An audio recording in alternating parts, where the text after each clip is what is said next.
So you know how like a lot of times when you're going through shit, you want to hear from people who have, gone through the same shit, and you want to hear like how they got through things, or like little things that they would like to pass along to other people who are going through like the big thing.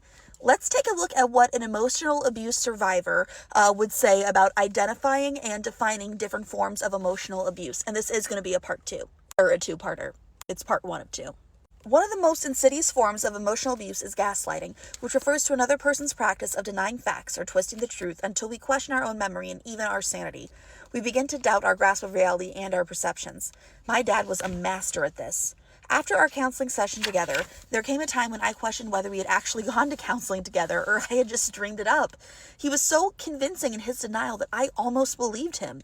He constantly made me feel like I was overreacting or imagining things. Gaslighting leaves a person feeling lost, disoriented, and unsure of their own mind, making it easier for the abuser to maintain control. Manipulation is another common tactic.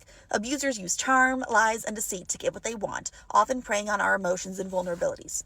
In my case, poems were weaponized against me. Something that should have been a form of expression and connection was twisted into a form of manipulation, making me feel guilty or inadequate if I failed to respond in the way that my dad expected.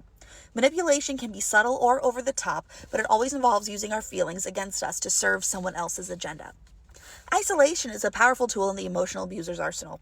They cut us off from friends, family, and other support systems, making us more dependent on them. This doesn't always happen overnight, it's gradual. We may stop reaching out to friends because the abuser makes us feel guilty for spending time away from them or criticizes our relationships. Before we know it, we're alone, compelled to rely entirely on the person causing us harm. This isolation allows them to control the narrative and limit our ability to seek help or validation from others. I felt completely isolated in my pain, and I felt like no one would understand or care. Then there's emotional abuse in its most straightforward form, belittling, shaming, and criticizing us in ways that slowly chip away at our self-esteem. My dad would constantly criticize me. He made me feel hugely insecure to the point where I could focus only on the negative qualities about myself. Abusers also exert control and domination over our lives. They micromanage our choices, our actions, and sometimes even our thoughts, dictating what we should feel, think, or do. This control can be extreme, like telling us what to wear or where we can go, or it can be subtle, like making us feel guilty for making decisions on our own. It's about maintaining power and keeping us dependent on their approval. I wasn't allowed to make certain decisions without fear or passive-aggressive comment or a full-blown outburst. The constant need to avoid conflict made me feel like I had no control over my own life. Projection is another common tactic in emotional abuse. The abuser will accuse us of their own faults, turning the tables so we're the ones feeling guilty or at fault. It's a mind-bending form of abuse because it leaves us feeling like we're the problem when, in reality, they're projecting their own flaws onto us. One of the most painful tactics is triangulation, where the abuser involves others in conflicts to create drama and confusion. They pit people against each other, often making them feel isolated and unsupported.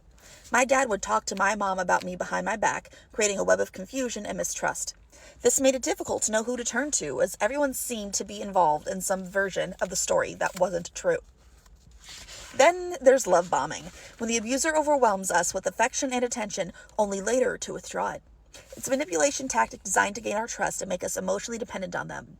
At first, it feels like love, the intense, passionate, and all-consuming kind, but once they have us hooked, they pull away, leaving us desperate for their affection to return. It's a cruel pattern that keeps us trapped in a relationship, always hoping for the return of the good times. And there is going to be a part two to this one, so stay tuned.